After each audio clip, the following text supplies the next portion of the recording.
Hello बच्चों, आइए प्रश्न को देखते हैं। सिद्ध कीजिए कि दिए गए बिंदुओं से समदूरस्थ बिंदु का बिंदुपथ एक सरल रेखा है जो दिए हुए बिंदुओं को मिलाने वाली रेखाखंड को लंबार्धक काटती है।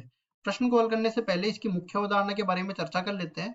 मुख्य अवधारणा, इसमें हम लोग समझ लेते हैं। देखो, अगर दो रेखाएं लंबवत है, जैसे मैं L1 बोल दूं और L2 बोल दूं, और ये इसका ढाल मैं M1 बोल दूं, इसका ढाल मैं M2 बोल दूं, और यहाँ पे साथ ही ये भी है कि L1 जो है L2 के लंबवत है, इसका मतलब दोनों के ढालों का जो गुणनफल है वो -1 के बराबर आना चाहिए।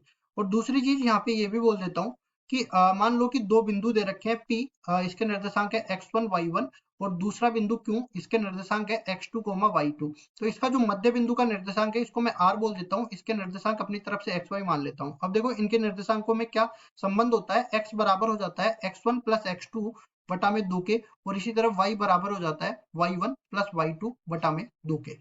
सवाल में हमें ये पूछा है कि जैसे मैं बोल दूं कि ये P और Q बिंदु है, इनसे कोई भी बिंदु समदूरस्थ है। जैसे मैंने मान लिया यहाँ पे कोई बिंदु S है, ये इन दोनों से समान दूरी पर स्थित है, तो इस बिंदु का जो बिंदुपथ रहेगा वो इसका लंबार्धक रहेगा, मतलब PQ का लंबार्धक। जैसा कि मैं बोल सकता हूँ कि ये इसको बराबर दो भागों में बांटेगा और साथ ही साथ इसको लंबवत, मतलब इसके मध्य बिंदु से गुजरेगा और इसके लंबवत रहेगा। अब समझ लेते हैं सवाल को आगे की तरफ। तो देखो, जैसे मैंने बोला कि पहले तो मैं दो बिंदु मान लेता हूँ। यहाँ पे मैं ए बिंदु बोल देता हूँ, इसके निर्देशांक है x1 y1।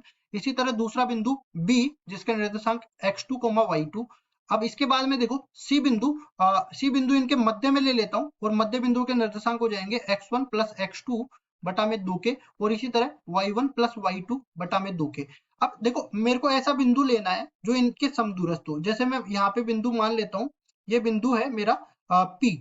इस P बिंदु के निर्देशांक अपने पास हो जाएंगे h, k, क्योंकि इसी का मेरे को बिंदुपथ याद करना है।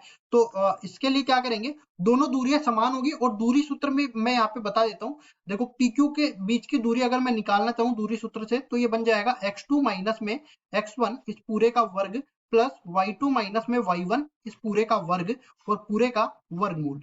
अब देखो समदूरस्थ है, इसका मतलब प्रश्नानुसार लिखेंगे AP जो है वो BP के बराबर है, तो AP का वर्ग जो है वो भी BP के वर्ग के बराबर होना चाहिए। तो देखो वर्ग निकालते हैं, मतलब वर्गमूल तो अपने पास हट जाएगा सीधा ही, और ये क्या बन जाएगा h माइनस में x1 इस पूरे का वर्ग प्लस k माइनस में y1 इस पूरे का वर्ग बराबर हो जाएगा h माइनस में x2 इस पूरे का वर्ग प्लस k माइनस में y2 इस पूरे का वर्ग।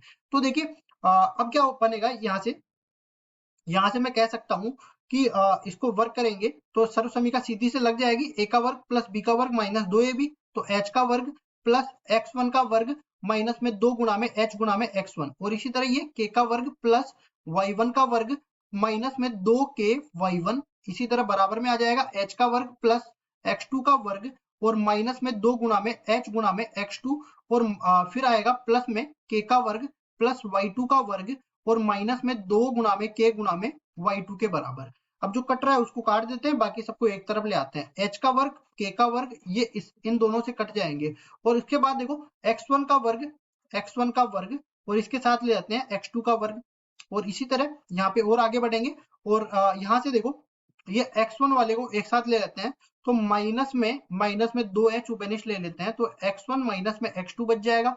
इसी तरह यहाँ से अपने पास और क्या आ जाएगा, देखो y2 वाले को भी एक साथ लेके आते हैं, तो y1 का वर्ग माइनस में y2 का वर्ग, और फिर देखो माइनस में 2 के उपनिश ले लेते हैं, तो अंदर क्या बच जाएगा y1 माइनस में y2, यही बचेगा ना, बराबर हो जाएगा 0 के। अब देखो इन दोनों में से हम लोग x1 माइनस में x2 उपनिश ले सकते हैं, इन दोनों में से y1 माइनस में y2 उपनिश ले सकते हैं। तो ये क्या बनेगा, या सीधा ही मैं इस तरह से बोल के चलता हूँ। देखो इसको मैं कह के चलता हूँ, माइनस में 2h गुणा में x1 माइनस में x2 और माइनस में 2k गुणा में y1 माइनस में y2, और फिर आएगा अपने पास कितना, ये वाला प्लस में x1 का वर्ग माइनस में x2 का वर्ग, और गुणा में प्लस में यहाँ पे कितना आ जाएगा y1 का वर्ग माइनस में y2 का वर्ग, ये बच जाएगा बराबर में 0।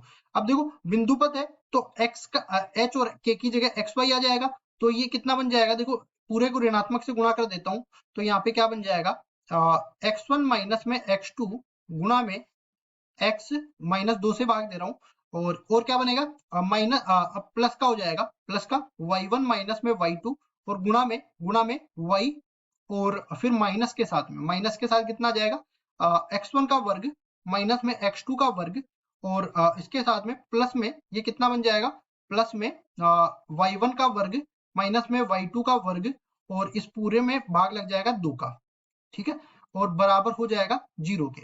अब इसकी मैं तुलना कर देता हूँ, यहाँ पे देखो मानक समीकरण से, मानक द्विचर समीकरण से ax plus B Y plus C बराबर में 0। तो इसका अगर मैं ढाल निकालना चाहूँ इस रेखा का, तो इस रेखा के ढाल को मैं m2 से निरूपित कर देता हूँ, जो कि माइनस में x का गुणांक बटा में y का गुणांक होता है। तो माइनस में x का गुणांक कितना हो जाएगा, x1 माइनस में x2 और y का गुणांक कितना हो जाएगा, y1 माइनस में y2। और इसी तरह इसमें भी देख लेते हैं, ए बी रेखा का अगर मैं ढाल निकालना चाहूँ तो इसको मैं m1 बोल देता हूँ। ये किसके बराबर आ जाएगा, y2 माइनस में y1 बटा में x2 माइनस में x1, या इसको कह सकता हूँ मैं y1 माइनस में y2 y1 माइनस में y2 बटा में x1 माइनस में x2, ये बोल सकता हूँ। अब देखो दो शर्तें हमें संतुष्ट करनी है। पहली शर्त तो ये कि ये जो है अपने पास दोनों के ढालों का जो गुणनफल है वो -1 के बराबर आना चाहिए। तो m1 और m2 को गुणा करेंगे तो -1 के बराबर आ जाएगा, तो ये लंब तो है। उसके बाद अर्धक होने के लिए इसका मध्य बिंदु इसको संतुष्ट करना चाहिए, तो इसको मैं समीकरण नंबर 1 नाम दे देता हूँ। ये m1 गुणा में m2 कर लेते हैं, तो कितना है y1 माइनस में y2 बटा में x1 माइनस में x2, और ये जो ऋणात्मक चिन्ह है ये इधर ले आते हैं, और ये यहाँ पे कितना है x1 माइनस में x2 और बटा में y1 माइनस में y2। यहाँ से हम लोग देख सकते हैं कि ये दोनों भाग आपस में कट जाएंगे और ये पूरा कुल मिला के -1 के बराबर है। मतलब मैं कह सकता हूँ कि दिया गया समीकरण, दिया गया रेखा का समीकरण ए बी के लंबवत है, ए बी के लंबवत है, लंबवत है। अब उसके बाद में देखो क्या करेंगे, यहाँ पे मध्य बिंदु भी संतुष्ट करवाएंगे। तो मध्य बिंदु संतुष्ट करवाने के लिए पहले तो मैं उठा के लाता हूँ मध्य बिंदु को, पहले तो समीकरण को लिख लेते हैं। समीकरण एक क्या है, x1 माइनस में x2 गुणा में x प्लस y1 माइनस में y2 गुणा में y, और माइनस के साथ में ये कितना है x1 का वर्ग माइनस में x2 का वर्ग और प्लस में y1 का वर्ग माइनस में y2 का वर्ग, और इसमें भाग लग रहा है किसका, 2 का। यही अपने पास बराबर में 0। इसमें संतुष्ट करवाते हैं सी बिंदु, जो मध्य बिंदु है x1 प्लस x2 बटा में 2, और साथ ही साथ y निर्देशांक कितना है इसका, इसको y निर्देशांक भी लिख देते हैं।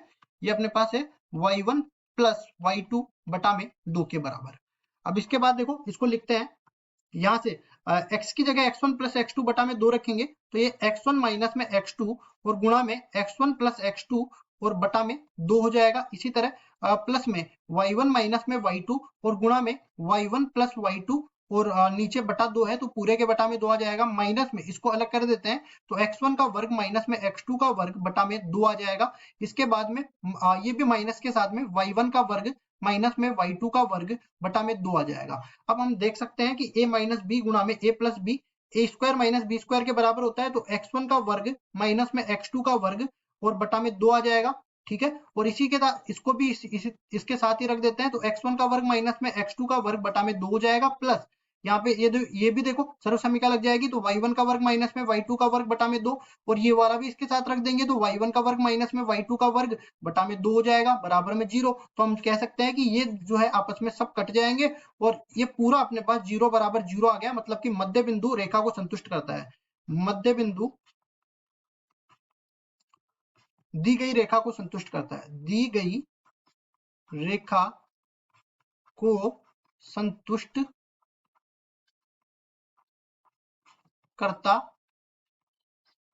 है। और यहाँ पे ये भी बोल देंगे ए बी का मध्य बिंदु, ए बी का मध्य बिंदु दी गई रेखा को संतुष्ट करता है और साथ ही साथ ए बी के लंबवत है। तो हम लोग कहेंगे कि ये जो हमने यहाँ से इसका बिंदुपथ जो आएगा ना, इसका बिंदुपथ, ठीक है, ये जो बिंदुपथ पी से भी गुजर रहा है और सी से भी गुजर रहा है, इस तरह से आगे तक जाएगा, तो पीसी का बिंदुपथ हम लोग बोल देंगे पी का बिंदुपथ,